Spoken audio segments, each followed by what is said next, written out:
Hello hi welcome नमस्ते, मेरा नाम ऋतिक और आज हम फिर से बात करने वाले हैं एक और इंटरेस्टिंग कंसेप्ट के ऊपर। तो ये वीडियो सेमेस्टर फर्स्ट के उन बच्चों के लिए मोस्ट इंपोर्टेंट होने वाली है जिनके पास सब्जेक्ट है इंट्रोडक्टरी स्टैटिस्टिक्स फॉर इकोनॉमिक्स। चलिए शुरू करते हैं आज की वीडियो को। आज हम बात करेंगे लेसन नंबर 7 के ऊपर, है ना। तो लेसन नंबर 6 तक की वीडियोस ऑलरेडी कंप्लीट करवा चुका हूं, तो लेसन नंबर 7 जो है वो मैं इस वीडियो से शुरू करना है, ठीक है। और इस कंप्लीट सीरीज के नोट्स भी ऑलरेडी प्रिपेयर हो चुके हैं with important question answer PDF. जिन बच्चों को नोट्स परचेज करने हैं वो इस नंबर पर जाए 9667836336 में व्हाट्सएप करके नोट्स भी ले सकते हैं। अब हम चालू करते हैं आज का कंसेप्ट। जो हमारा लेसन नंबर 7 है वो हमारे पास है क्या, एक तो क्युमुलेटिव डिस्ट्रीब्यूशन फंक्शन क्या होता है जिसको हम CDF बोल लेते हैं, डेंसिटी फंक्शन को भी डिफाइन करना पड़ेगा, वो भी समझ लेंगे, और एक्सपेक्टेड वैल्यू एंड वेरिएंस।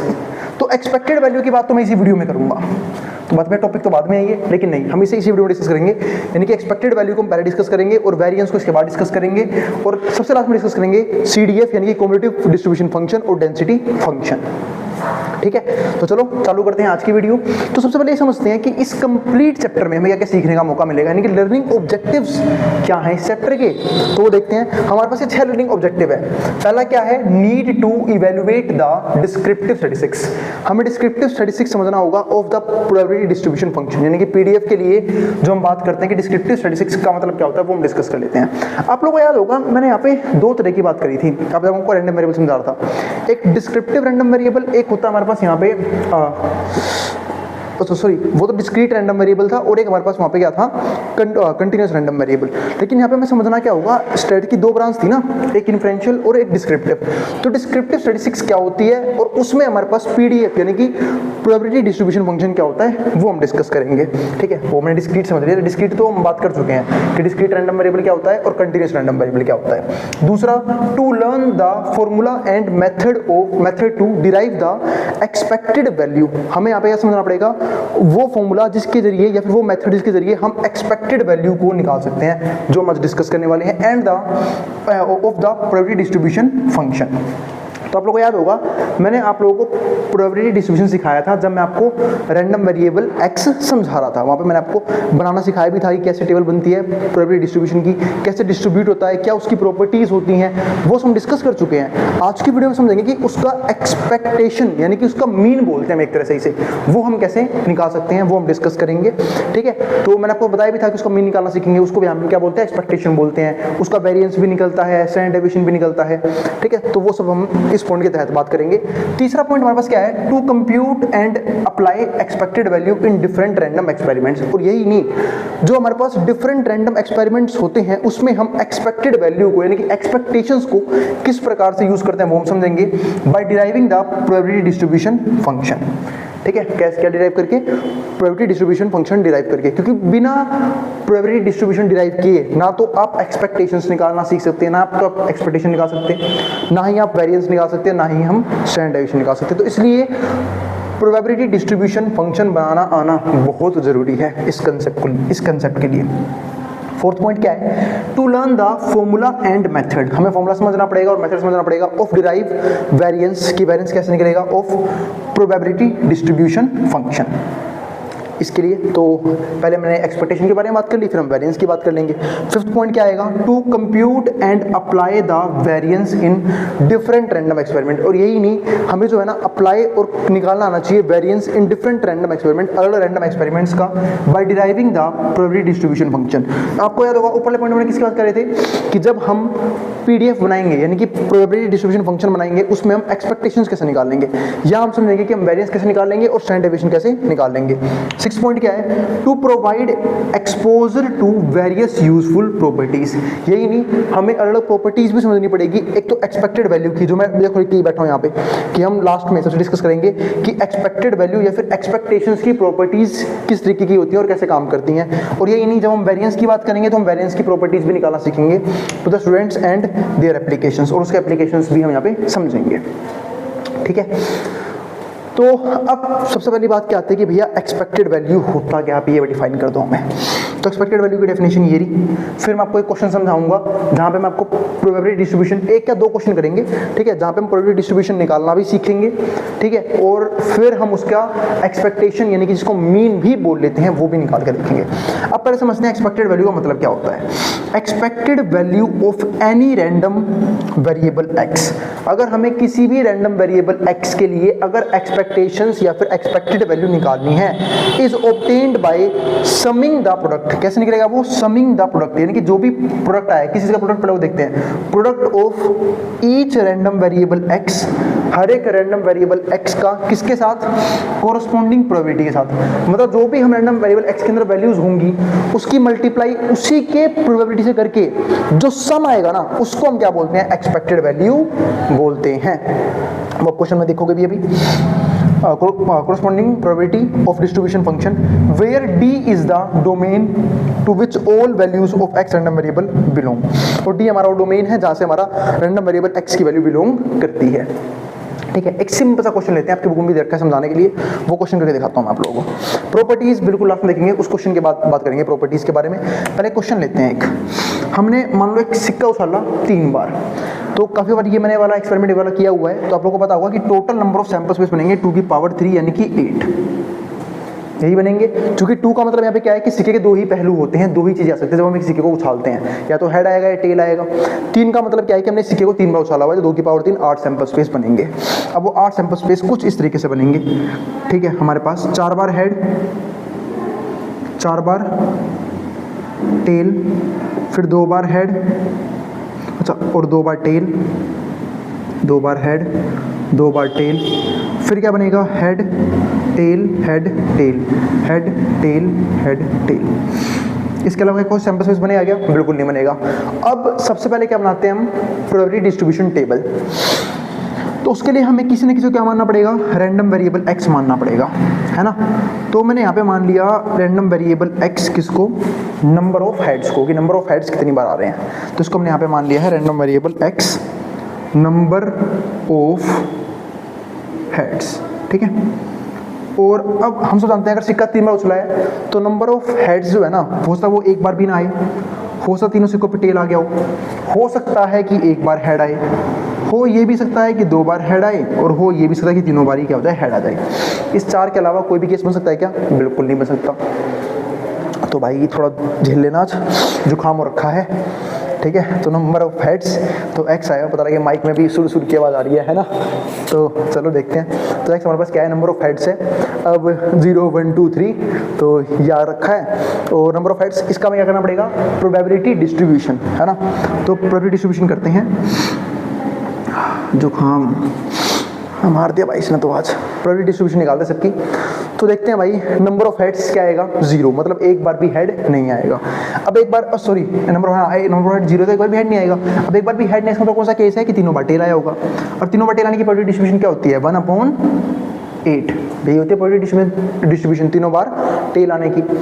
अब बात करते हैं एक बार हेड आया। देखो एक बार हेड कौन कौन से केस में है? एक इस केस में है, ठीक है, एक इस केस में, 3 केस है, तो 3/8, ठीक है। 2 बार हेड आने की बात करूं तो 2 बार हेड कौन कौन से केस में है? 1 2 और इस तरफ 3, ये भी 3/8।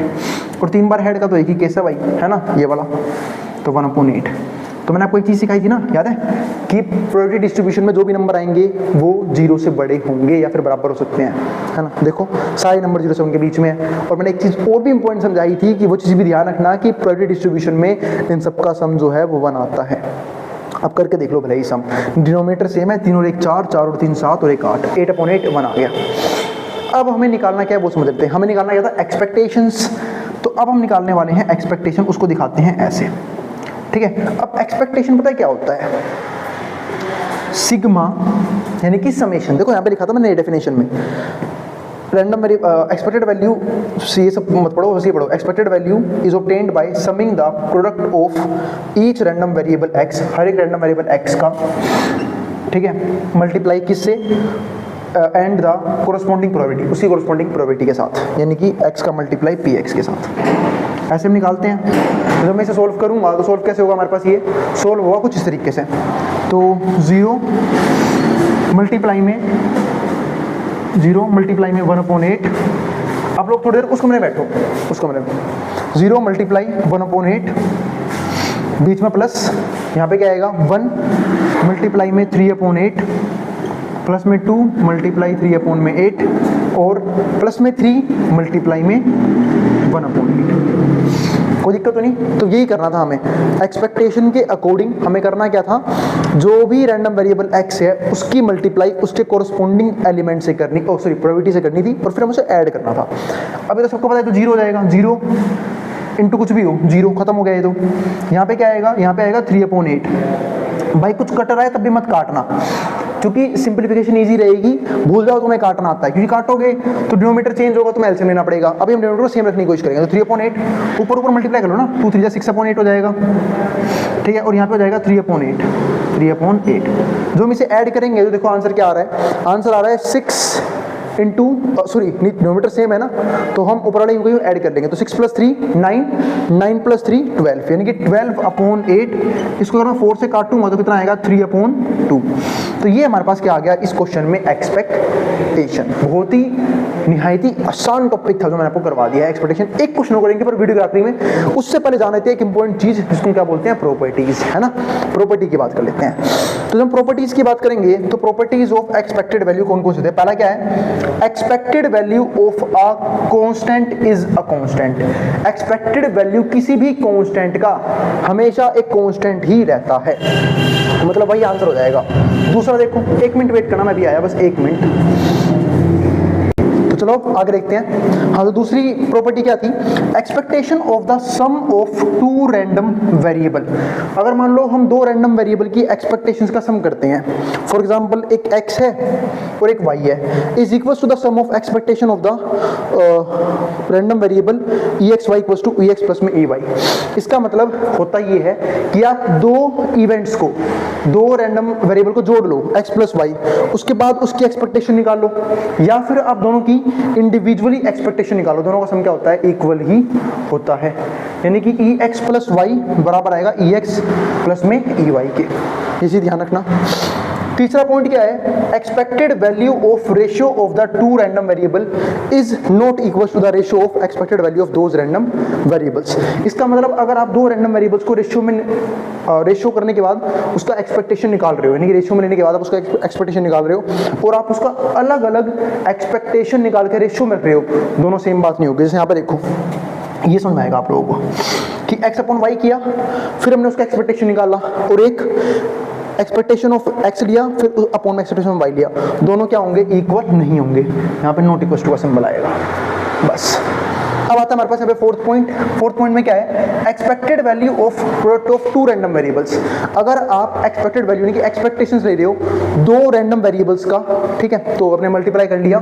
जैसे यहाँ पे देखो, ये आपने 2 रैंडम वेरिएबल लिए x इंटू y, उनका एक्सपेक्टेशन ले लिया, ठीक है, वो बराबर आएगा अगर आप दोनों का एक्सपेक्टेशन अलग अलग निकाल के मल्टीप्लाई करते हो। तो देखो, दोनों का एक्सपेक्टेशन अलग अलग लिया, मल्टीप्लाई कर लिया, और वो सेम ही आया। इसके बाद एक नोट है इंपॉर्टेंट यहाँ पे, वो क्या है, और अगर हमारे x और y इंडिपेंडेंट रैंडम वेरिएबल्स हैं, यानी जो दूसरे पे डिपेंडेंट नहीं है, तो फिर उनकी मल्टीप्लाई जो है वो ex इंटू ey के बराबर ही आएगी, ठीक है, वो भी सेम बात ही है। फिफ्थ पॉइंट देखो अब यहाँ पे, expected value of the square of x। अगर आपने किसी भी रैंडम वेरिएबल x का स्क्वायर कर लिया और उसके बाद में आपने उसका एक्सपेक्टेशन निकाला, और एक काम आपने क्या किया कि एक्सपेक्टेशन पहले निकाल लिया, बाद में स्क्वायर किया, दोनों अलग अलग बातें होती हैं, दोनों का आंसर क्या होगा, अलग अलग आएगा। यहाँ पे एक्सपेक्टेशन निकाल के स्क्वायर किया है, यहाँ पे स्क्वायर करने के बाद एक्सपेक्टेशन निकाला है। 6 देखो, इफ a इज कांस्टेंट, अगर a हमारा कोई भी कांस्टेंट है, तो अगर आप a की रैंडम वेरिएबल x से मल्टीप्लाई करके फिर आप एक्सपेक्टेशन निकाल रहे हो, और एक्सपेक्टेशन निकालने के बाद आप a से मल्टीप्लाई कर रहे हो, दोनों सही बात होती है, आंसर पे कोई फर्क नहीं पड़ेगा। इसके बाद 7 देख लो, वो भी आसान सी है, if a and b are constant. अगर a और b कांस्टेंट है और आपको एक्सपेक्टेशन निकालना है ax प्लस b एक्सपेक्टेशन, तो आप क्या कर सकते हो यहाँ पे कि a को बाहर ले सकते हो, कांस्टेंट है क्योंकि, और आप सिर्फ x एक्सपेक्टेशन निकाल के बाद में इसे मल्टीप्लाई कर लेना, और b का एक्सपेक्टेशन क्या होगा, b के बराबर ही होगा, क्योंकि मैंने आपको पहली प्रॉपर्टी में समझाया था कि expected value of a constant is a constant, कि अगर आप कभी भी एक कांस्टेंट का एक्सपेक्टेशन निकालते हो तो उसका आंसर क्या आता है, हमेशा कांस्टेंट ही आता है, ठीक है। तो वो प्रॉपर्टी हमने यहाँ पे सीखी, ठीक हो ना, ले जा आराम से ले जा। 8वां देखते हैं, 8वीं प्रॉपर्टी, ठीक है। If expected value of multi variate probability distribution, अगर आपके पास एक मल्टी वेरिएबल प्रोबेबिलिटी डिस्ट्रीब्यूशन है, उसकी आपको क्या निकालनी है, एक्सपेक्टेड वैल्यू निकालनी है। तो एक्सपेक्टेशन बराबर होगा EX EY X, Y FXY। ठीक है, तो ये हमारा एक फॉर्मूला होता है, उसको आप रख के यहाँ पे कर सकते हो। ठीक है, तो एक क्वेश्चन और करेंगे जो काफ़ी इंपॉर्टेंट है, वहाँ पे हम एक्सपेक्टेशन निकालेंगे एक डाई को रोल करके। ठीक है, तो वो कर लेते हैं क्वेश्चन, फिर मैं आप लोगों को फ्री कर दूंगा एक्सपेक्टेशंस के, यानी कि एक्सपेक्टेड वैल्यू के टॉपिक से। फिर अगली वीडियो में बात करेंगे वेरिएंस की, फिर स्टैंडर्ड डेविएशन की, और सबसे लास्ट में हम समझेंगे कि क्युमुलेटिव डिस्ट्रीब्यूशन फंक्शन क्या होता है। कि बच्चे डर के होंगे कि भैया बुक में तो पहले देखा है टॉपिक, अब बाद में करवाओगे, कहीं स्किप तो नहीं कर दोगे आप? अरे करवाऊंगा भाई, सब करवाऊंगा, टेंशन मत लो। ना करवाऊँ तो कमेंट कर देना, ठीक है, जो भूल भी गया ना वो भी याद आ जाएगा मेरे को। तो आगे मिलते हैं अगले क्वेश्चन के साथ। और अगर भाई वीडियो पसंद आई तो वीडियो को लाइक किए बिना मत जाना, और चैनल को सब्सक्राइब भी कर दिया करो ऐसी वीडियोस के लिए, और मुझे भी शेयर भी कर दो जिन बच्चों का एग्जाम होने वाला हो सेम सब्जेक्ट का। ठीक है, अब थोड़ा सपोर्ट तो आप लोगों को भी दिखाना पड़ेगा। अब जिसको जो उतारना उतार लो, मैं हट रहा हूँ बोर्ड के सामने से। तो चलो फिर देखते हैं बस एक क्वेश्चन। अब आप लोगों को एक चीज़ समझाता हूँ कि भाई जब दो डाइस को उछालते हैं सैंपल स्पेस कितने बनते हैं। तो आपको पहले तो total number of sample space का फॉर्मूला पता होना चाहिए। Total number of sample space, इसका फॉर्मूला क्या होता है, 6 की पावर n। 6 की पावर n क्या होता है, formula total number of sample space का, जहाँ पे n का मतलब क्या होता है, नंबर ऑफ टाइम्स, कितनी बार वो सिक्का जो है उछाला। और सॉरी 6 और n का मतलब क्या होता है, यहाँ पे 6 क्यों लिखा, क्योंकि भाई देखो जब हम एक क्या बोलते हैं डाई को उछालते हैं तो उसमें 6 आउटकम हो सकते हैं, 1 2 3 4 5 6। ठीक है, और n का मतलब ये है यहाँ पे कि कितनी बार वो डाइस रोल किया गया है। 2 बार डाइस रोल किया है तो 6 की पावर 2 36 सैंपल स्पेस बनेंगे। वैसे मैंने ऐसा क्वेश्चन पहले भी करवाया था आपको एक टॉपिक में, ठीक है, जहाँ पे मैं आपको शायद प्रोबेबिलिटी डिस्ट्रीब्यूशन सिखा रहा था। आज भी वो क्वेश्चन करना ही है, पर हमें मेन क्या निकालना है, एक्सपेक्टेशंस। तो पहले वो कर लेते हैं, है ना। तो उछालते हैं पहले एक दो डाई को, तो 1 के साथ 1 भी आ सकता है, 1 के साथ 2 भी आ सकता है, 1 के साथ 3 भी आ सकता है, 1 के साथ 4 भी आ सकता है, 1 के साथ 5 भी आ सकता है, और 1 के साथ 6 भी आ सकता है। सेम ऐसे ही 2 के साथ 1 भी आ सकता है, 2 के साथ 2 भी आ सकता है, 2 के साथ 3 भी आ सकता है, 2 के साथ 4 भी आ सकता है, 2 के साथ 5 भी आ सकता है, और 2 के साथ 6 भी आ सकता है। और सेम ऐसे ही 3 के साथ 1, 3 के साथ 2, 3 के साथ 3, 3 के साथ 4, 3 के साथ 5 और 3 के साथ 6। फिर ऐसे ही 4 के साथ 1, 4 के साथ 2, 4 के साथ 3, 4 के साथ 4, 4 के साथ 5 और 4 के साथ 6। फिर ऐसे ही 5 के साथ 1, 5 के साथ 2, 5 के साथ 3। सबसे बोरिंग काम लगता है ये, 5 के साथ 4, 5 के साथ 5 और 5 के साथ 6। ठीक है, फिर ऐसे ही 6 के साथ 1, वैसे तो आप लोगों ने 10th बनाना सीखा होगा। ऐसे ही 6 के साथ 2, 6 के साथ 3, 6 के साथ 4 बन सकता है। सारी पॉसिबिलिटी लेनी पड़ती है यहाँ पे, ध्यान रखना। 6 के साथ 5 और 6 के साथ 6। तो बस ये चीज़ हो गई। तो ये तो आ गया हमारे पास सारे के सारे सैंपल स्पेस। अब सारे सैंपल स्पेस आ चुके हैं यहाँ पे, 36 सैंपल स्पेस आएंगे। अब हम यहाँ पे पहले क्या चूज करेंगे, इसकी पहले यहाँ पे रैंडम वेरिएबल x मानना पड़ेगा, और फिर उसकी प्रोबेबिलिटी डिस्ट्रीब्यूशन को निकालना पड़ेगा। तो पहले रैंडम वेरिएबल x मान लेते हैं। तो ये रहा हमारे पास यहाँ पे प्रोबेबिलिटी डिस्ट्रीब्यूशन टेबल। यहाँ पे क्या है, रैंडम वेरिएबल x हम मान लेते हैं, सम ऑन 2 डाइस, और नीचे क्या है उसका प्रोबेबिलिटी डिस्ट्रीब्यूशन यानी कि px। अब एक सिंपल सी बात ये आती है कि भाई जब हम सम ऑन 2 डाइस की बात करते हैं तो डाइस पे मिनिमम सम कितना आता है, 2। क्यों, क्योंकि दोनों डाइस पे मिनिमम वैल्यू क्या आएगी, 1 1 ही तो आएगी। और 1 1 अगर मिनिमम वैल्यू भी आ रही है 1 और 1, तो मिनिमम वैल्यू 2 आती है, और मैक्सिमम वैल्यू डाइस पे 6 आ सकता है। और अगर दोनों डाइस पे 6 आते हैं तो 6 और 6 12 आएगा यहाँ पे मैक्सिमम वैल्यू। तो मिनिमम वैल्यू 2 हो सकती है डाइस पे, फिर 3 भी आ सकता है डाइस पे, 4 भी आ सकता है, 5 भी, 6 भी आ सकता है डाइस पे, 7 भी आ सकता है, 8 भी, 9 भी, 10 भी, और 11 भी आ सकता है, और लास्ट में डाइस पे 12 भी लेके आ सकते हैं। तो ये हो गई। अब फटाफट इनकी प्रोबेबिलिटी डिस्ट्रीब्यूशन चेक कर लेते हैं। डाइस पे 2 आने की प्रोबेबिलिटी क्या होती है, सम जो है ना डाइस पे सम 2 आने की प्रोबेबिलिटी क्या होती है। तो सम 2 जो है वो एक ही बार आ सकता है जब 1 और 1 का केस बने। तो 1 अपॉन टोटल कितने हैं 36। 3 कब आ सकता है, या तो 2 और 1 आया हो या 1 और 2 आया हो, यानी कि ये हो गए सम 3 वाले, है ना। दूसरा मार्कर यूज़ कर लेता हूँ। तो ये हमारे पास कितना हो जाएगा, 2 अपॉन 36। फिर सम 3 आने की देखो, ये सम 4 आने की देखो, ये ठीक है, 1 और 3, 2 और 2, 3 और 1, यानी कि 3/36। सम 5 आने के देखो ये रहे 4 और 1, 3 और 2, 2 और 3, 1 और 4, तो 1 2 3 4, 4/36। सम 6 आने की बात करूँ तो ये रहे 5 और 1, 4 और 2, 3 और 3, 2 और 4, 1 और 5, तो ये हो गया हमारे 5/36। 1 मिनट वेट करना, ठीक है। चलो फिर आगे देखते हैं फटाफट। हाँ, तो मैं बात कर रहा था 7 के प्रोबेबिलिटी डिस्ट्रीब्यूशन की।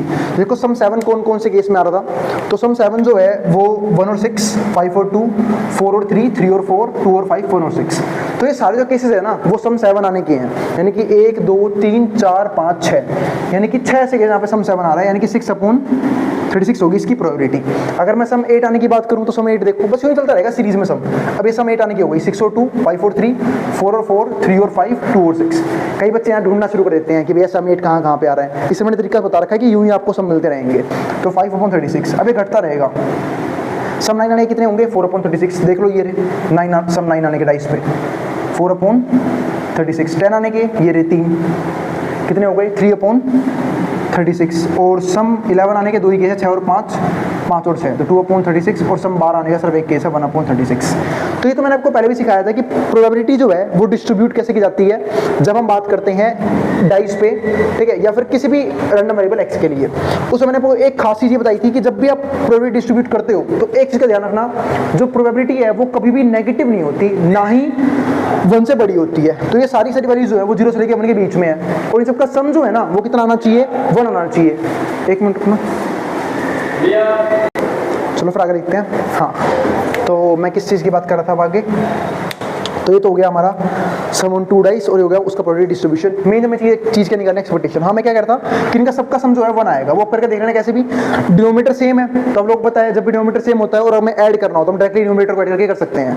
जैसे 1 और 2 3, 3 और 3 6, 6 और 4 10, 10 और 5 कितना हो गया 15, 15 और 6 21, 21 और 5 हो गया 26, 26 और 4 कितना हो गया हमारा 30, 30, 33, 35 और 36 आ गया ना, 36/36 1 आ गया।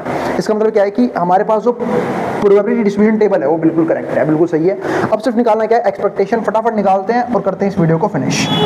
वो कैसे करेंगे, सबको फॉर्मूला पता ही होना चाहिए। फॉर्मूला क्या होता है एक्सपेक्टेशन निकालने का, एक्सपेक्टेशन ऑफ एक्स निकालने का फॉर्मूला होता है आप रैंडम वेरिएबल एक्स की मल्टीप्लाई कर दो उसी के प्रोबेबिलिटी डिस्ट्रीब्यूशन टेबल से, यानी कि पी एक्स से, और क्या कर दोगे सिग्मा। सिग्मा यानी कि सिग्मा मेल नहीं, समेशन, ठीक है, टोटल करना है, ठीक है। तो एक्स देखो यहाँ पे, तो 2 × 1/36, बीच में आएगा प्लस, फिर 3 × 2/36, फिर आएगा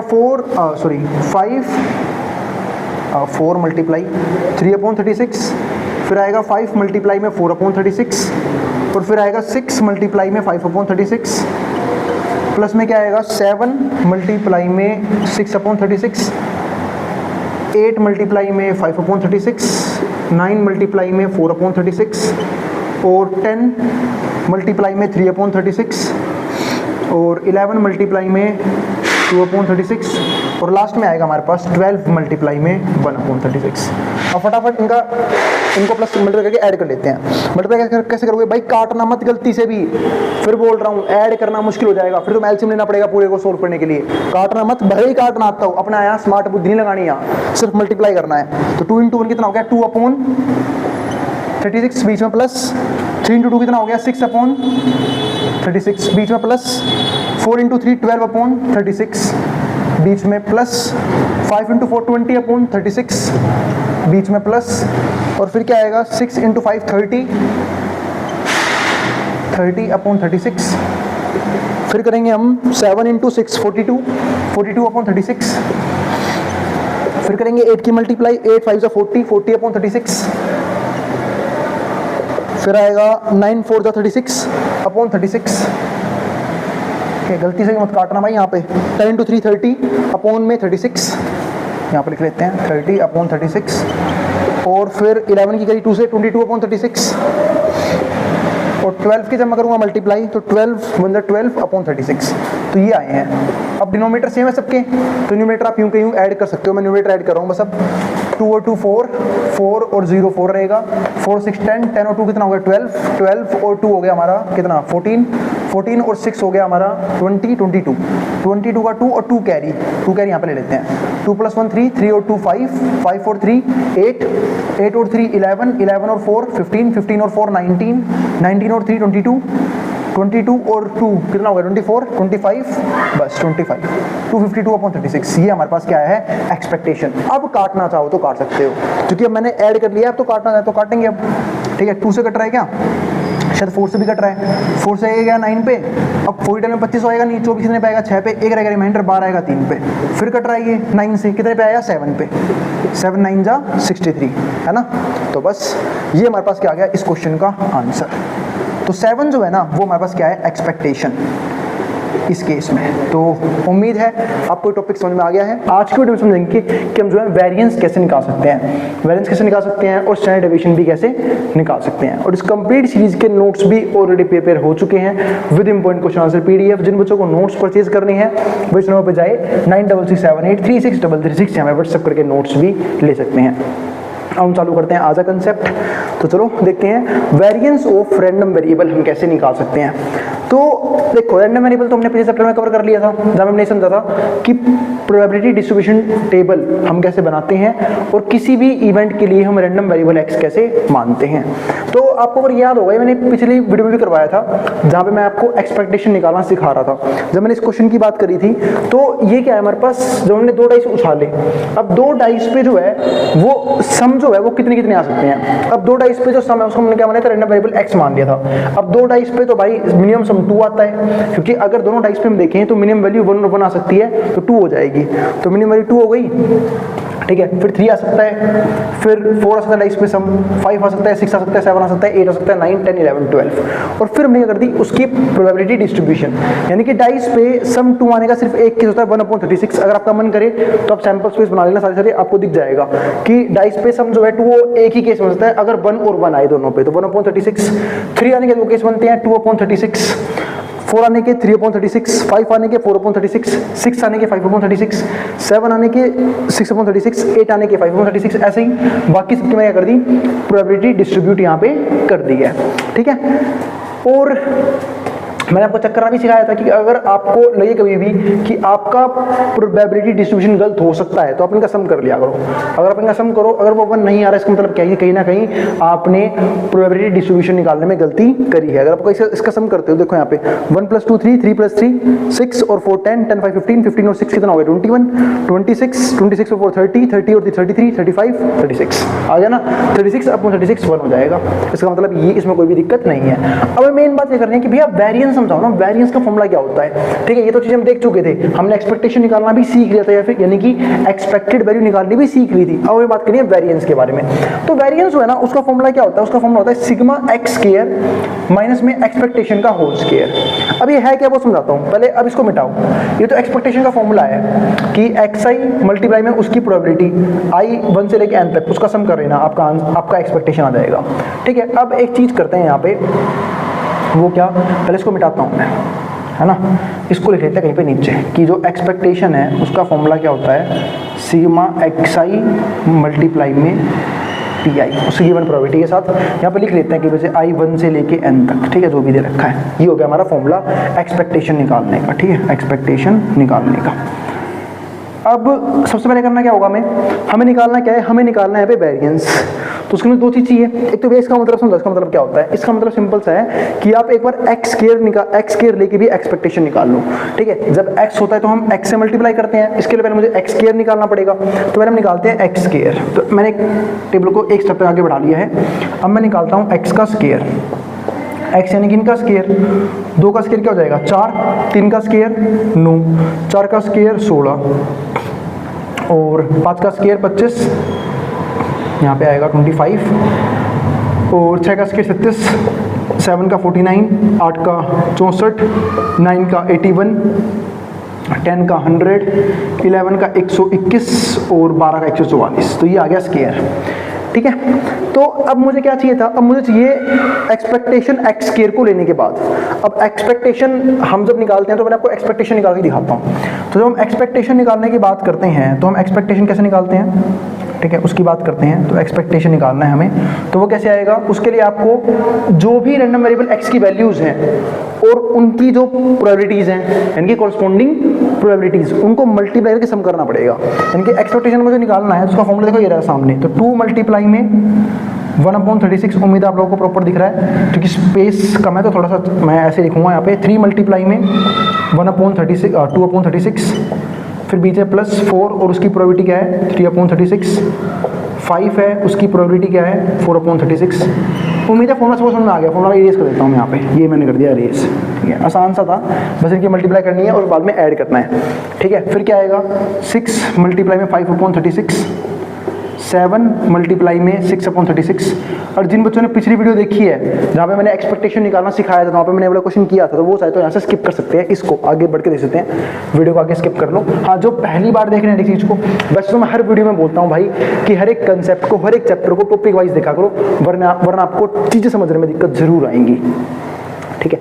तो 7 मल्टीप्लाई में 6/36, फिर 8 मल्टीप्लाई में 5/36, 9 मल्टीप्लाई में 4/36 और प्लस में 10 मल्टीप्लाई में 3/36, 11 में 2/36 और लास्ट में 12 में 1/36, ठीक है, ये आ गया। अब हमें सबका सम करना है, उससे पहले मल्टीप्लाई कर लेते हैं। तो देखो ये रहा, ये हो जाएगा हमारा 2/36, 3 2 6/36। और मैंने एक बात बताई थी पिछली वीडियो में भी, है ना, कि भाई जो काटना मत गलती से भी, क्योंकि काटोगे तो एलसीएम लेने में दिक्कत आएगी, क्योंकि कोई किसी नंबर से किसी पे कटेगा, कोई किसी पे कटेगा, ठीक है। तो भाई काटना मत, सिंपल मल्टीप्लाई होने दो, ताकि आपको ऐड करने के बाद में दिक्कत ना आए, क्योंकि डिनोमिनेटर सेम रहेगा तो हम इजीली न्यूमरेटर को ऐड करने के बाद डायरेक्टली ऐड कर सकते हैं, ठीक है। तो 2/36, 3/36, फिर क्या आएगा 12/36, ठीक है, 5 से मल्टीप्लाई करूँगा 20/36, फिर 6 5 30/36, 7 से करूँगा 42/36, 8 से करूँगा 40/36, 9 से करूँगा तो 36/36, है ना, 9 4 36 होता है, 10 3 30, 30/36, ठीक है। और 11 से करूँगा तो कितना आएगा 22/36, 12 से करेंगे तो 12/36। अब एक बार ऐड कर लेते हैं फटाफट इन सबको। जब ऐड करूँगा इन सबको देखते हैं क्या आएगा। 2 और 2 4, 4 से 10, 10 और 2 12, 12 और 2 14, 14 और 8 कितने हो गए हमारे पास यहाँ पे 22, है ना। 14 और 6 20 और 2 22, 22 का 2, एक कैरी ले लेते हैं यहाँ पे, अच्छा सॉरी 2 कैरी आएगा ना, 2 कैरी ले लेते हैं, 2 और 1 3, 3 और 2 5, 5 और 3 8, 8 और 3 11, 11 और 4 15, 15 और 4 19 और 3 22, 22 और 2 24, 1 25, 252 आया, डिवाइड बाई 36।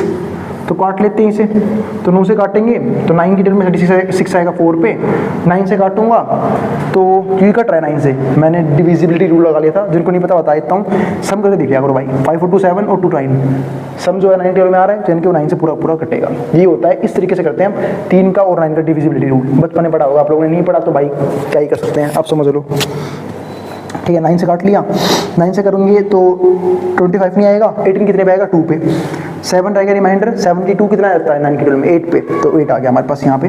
4 से काटेंगे 7 आ गया, तो ये तो आ गया हमारे पास एक्सपेक्टेशन, हमने एक्सपेक्टेशन निकाल लिया। अब मेन चीज़ हमें क्या निकालनी है यहाँ पे, ठीक है, हमें मेन चीज़ निकालनी है वेरिएंस। अब उसके लिए मुझे ये भी चाहिए होगा, अब ये निकालते हैं। अब ये कैसे निकलेगा वो समझते हैं। तो हम निकाल रहे हैं ये एक्सपेक्टेशन x का स्क्वायर लेने के बाद, ठीक है।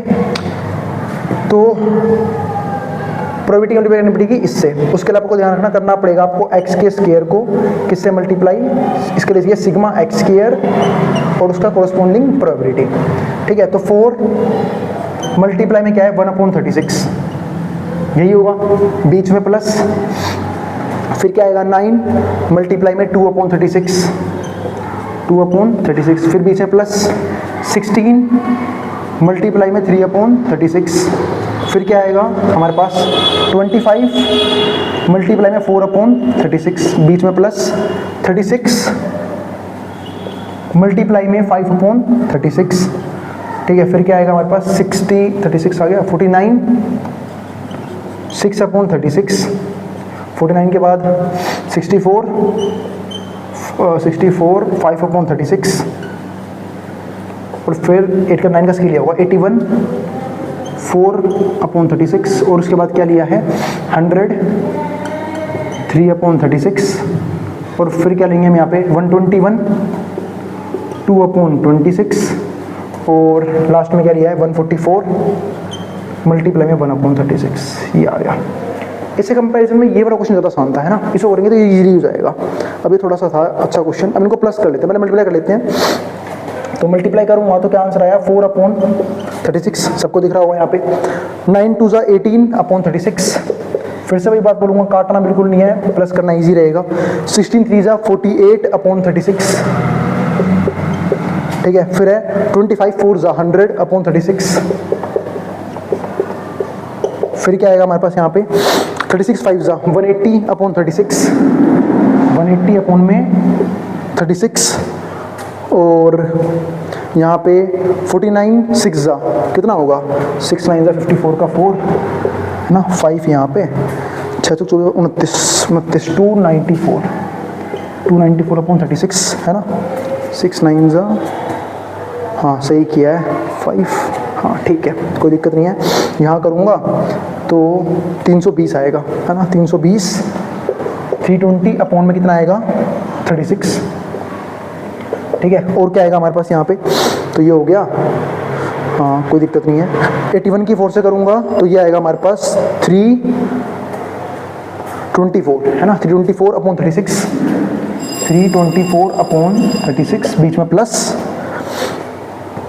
और क्या आएगा 300/36, 300/36, बीच में प्लस, यह आएगा 121/2 कितना आएगा 242/26, 242, अच्छा 26 ले लेगा ना, यहाँ पे 36 आएगा ना /36, ठीक है। और क्या है हमारे पास यहाँ पे 144/36, तो 144/36, थोड़ा सा कैलकुलेशन यहाँ पे ज़्यादा बढ़ गई है, ठीक है। आप लोगों के एग्जाम में कैलकुलेटर वाला होगा, कैलकुलेटर से कर लेना, तुरंत हो जाएगा, ठीक है।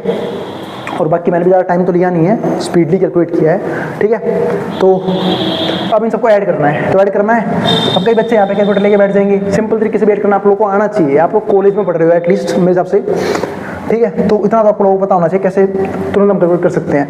तो यूनिट डिजिट जोड़ना शुरू कर दो, फटाफट जोड़ते हैं यूनिट डिजिट्स को। तो 4 और 2 कितना हो गया 6, 6 और 0 हटाओ, 6 और 4 10, 10 और 4 कितना हो गया 14, 14 और 8 कितना हो गया 14 और 8 हो गया हमारा 22, 22 और 8 हो गया 30, 30 और 4 कितना हो गया 34, 34 का 4 यहाँ पे और 3 कैरी, अब 3 यहाँ पे डाल दो अगले डिजिट पे, ठीक है। और भाई मैं भी आपके सामने कैलकुलेट कर रहा हूँ, अगर लगेगी कि भाई जब तुमने कैलकुलेटर से किया गलत आंसर आ रहा है, ठीक है, तो उसमें ज़्यादा घबराने की जरूरत नहीं, ठीक कर लेना उसे, क्योंकि मैं भी रट के नहीं आया आंसर्स को, आपके सामने ही सोल्व कर रहा हूँ, ठीक है। सारे कंसेप्ट्स हैं, कंसेप्ट मुझे पता है, क्वेश्चन आपके सामने सोल्व कर रहा हूँ, कैलकुलेशन आपके सामने कर रहा हूँ, कैसे ऐड कर रहा हूँ, ठीक है।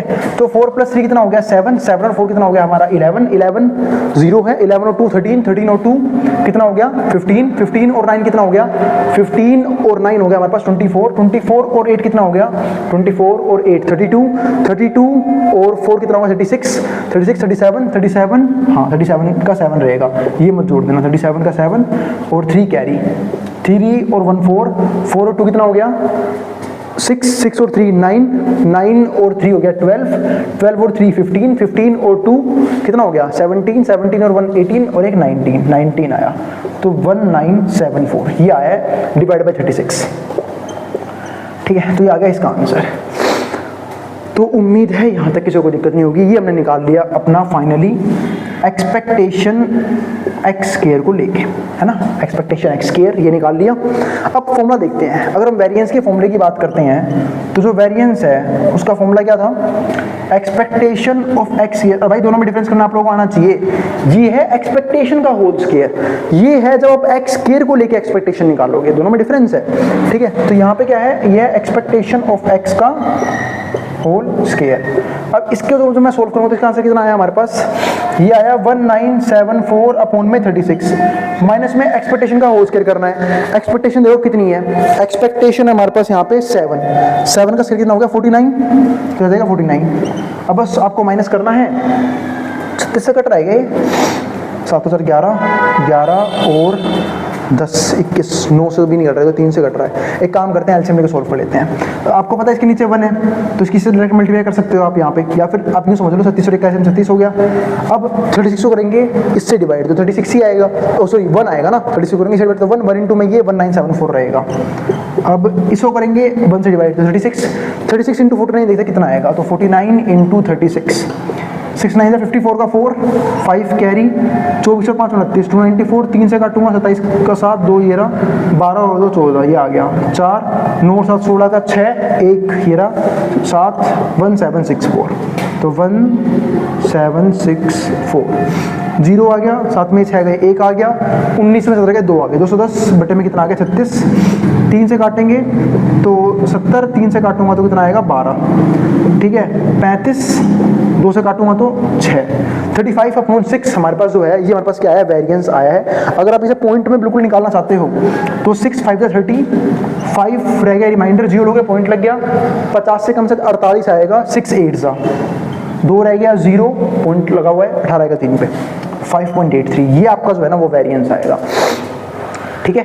और अगर आप इसका एसडी निकालना चाहते हो तो भाई एसडी का फॉर्मूला आपको पता ही है, रूट वेरिएंस कर लेना, रूट वेरिएंस, ठीक है, तो under the root 5.83 approximately 2 point something आएगा, क्योंकि 2 का स्क्वायर 4 होता है और ये 4 से फालतू है, ठीक है, और 3 का स्क्वायर तो 9 होता है, तो 2.2 या 3 समथिंग आएगा, है ना, 2.2 या 3, तो वो देख लेना आप लोग, ठीक है। तो अब जिसको जो उतारना है उतार सकता है यहाँ से, फिर हम करेंगे ये वाला क्वेश्चन।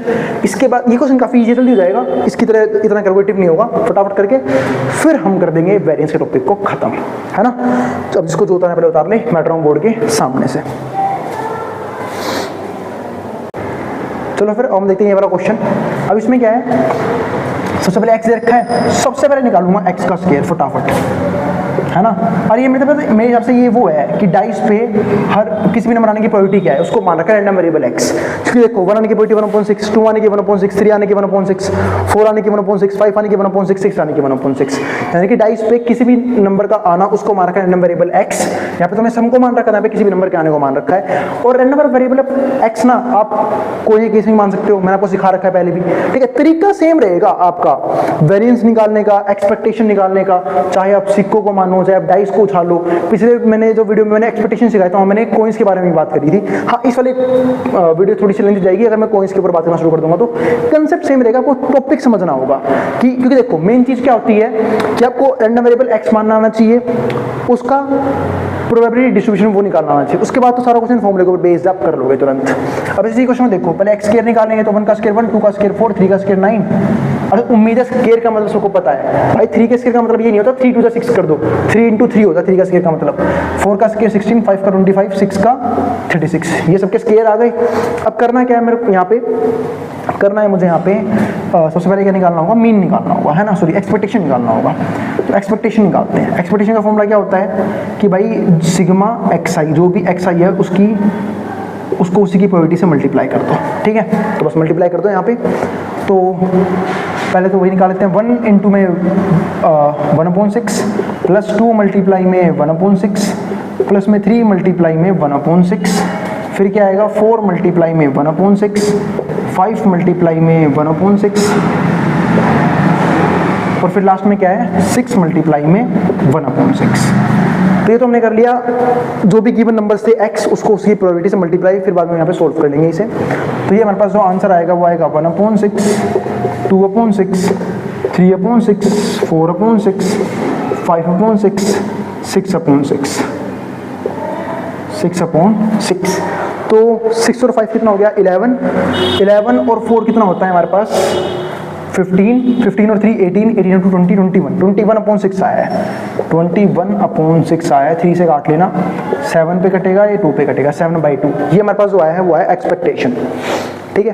तो एक्सपेक्टेशन की वैल्यू मैं यहाँ पे लिख लेता हूँ इसे, एक्सपेक्टेशन जो आया है वो आया है 7/2। अब x का स्क्वायर निकाल चुके हैं, अब हम क्या निकालेंगे ये कि भाई एक्सपेक्टेशन x स्क्वायर को लेने के बाद तो वो कैसे निकलेगा, फिर से भाई सिग्मा xi का स्क्वायर और pi, ठीक है। अब वो सोल्व कर लेते हैं। तो देखो x स्क्वायर तो निकाल रखा है हमने, तो 1 की मल्टीप्लाई 1/6 से, फिर 2 का स्क्वायर 4 लिया था, 4 की मल्टीप्लाई 1/6 से, फिर 9 की मल्टीप्लाई 1/6 से, और फिर 16 की मल्टीप्लाई 1/6 से, फिर बीच में प्लस 25 की मल्टीप्लाई 1/6 से, ठीक है, और 36 की मल्टीप्लाई 1/6 से, ठीक है। ये आ गया। अब इसको सोल्व करना है मुझे, तो ये आएगा हमारा 1/6, ये आएगा हमारा 4/6, ये हमारे पास आएगा 9/6, फिर प्लस में क्या आएगा 16/6, मैंने फिर वही बात, काटना बिल्कुल नहीं है, प्लस करना ईजी रहेगा। फिर 25/6 और फिर लास्ट में क्या आएगा हमारे पास 36/6। ये आ गया, ऐड कर लो सबको फटाफट। ऐड करूँगा मैं तो 6 और 5 11, 11 और 6 कितने होते हैं, सीधा प्लस कर लूँ क्या? सीधा प्लस करूँगा तो भाई 25 और 16 41 और 36 7 77 आ गए। 77 और 9 और 4 13 14 77 और 14 77 और 13 होते हैं 90, 91 आएगा। 91/6 ये आया है। अब फॉर्मूला क्या होता है वेरिएंस निकालने का, तो वेरिएंस निकाल यहीं पुट कर देता हूँ ना। तो फॉर्मूला जो वेरिएंस निकाल होता है एक्सपेक्टेशन x स्क्वायर, तो इसकी वैल्यू तो ये रही एक्सपेक्टेशन x स्क्वायर के साथ, तो उसकी वैल्यू 91/6 माइनस में मैं आपको वेरिएंस निकाल के दिखा रहा हूँ। वेरिएंस को दिखाते हैं सिग्मा के स्क्वायर से, और जो हमारे पास माइनस है, माइनस क्या होगा हमारे पास यहाँ पे, माइनस होगा एक्सपेक्टेशन का होल स्क्वायर। एक्सपेक्टेशन कितनी आई थी, एक्सपेक्टेशन आई थी 7/2। 7/2 का स्क्वायर कितना होगा 49/4। कोई दिक्कत नहीं है यहाँ पे, तो बस सोल्व कर दो। 6 और 4 का एलसीएम 12, 12 को करूँगा 6 से डिवाइड, तो 2 पे डिवाइड होगा।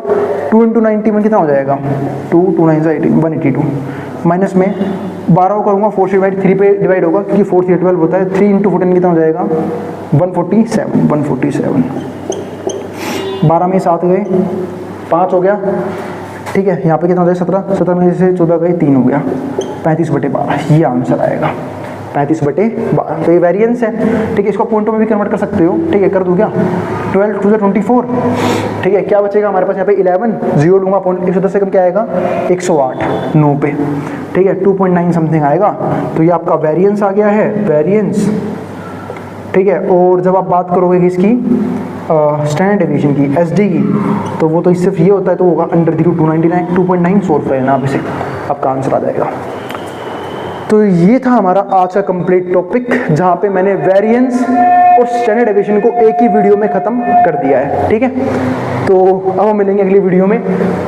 तो उम्मीद आपको यहाँ तक समझ में आ चुका है। फिर भी कोई भी क्वेरी हो, कोई भी डाउट हो, आप कमेंट बॉक्स में कमेंट कर देना, मैं उस क्वेरी को सोल्व करने की पूरी कोशिश करूँगा। और भाई जो बाहर से थोड़ी सी आवाज़ आ रही है वेंडर्स की, उसको थोड़ा सा इग्नोर कर देना, क्योंकि शाम का टाइम है, ठीक है। थोड़े से वेंडर्स ज़्यादा घूमते हैं, क्योंकि सेंटर पूरा अंदर है, फिर भी थोड़ी बहुत भाई चलाते जाते तेज है, ठीक है, पर वो उनका काम है, ठीक है। तो कोई दिक्कत नहीं है, टॉपिक तो हमारे भी खत्म हो चुका है, ठीक है। तो अगर वीडियो पसंद आई तो वीडियो को लाइक किए बिना मत जाना, और चैनल को सब्सक्राइब भी कर देना ऐसी वीडियोस के लिए। उन बच्चों को शेयर भी कर देना जिन बच्चों का एग्जाम होने वाला हो सेम सब्जेक्ट का। अब जिसको जो उतारना उतार सकता है, मैं बोर्ड के सामने से नोट्स के लिए आप इस नंबर पे जाके नोट्स ले सकते हैं। अब जिसको जो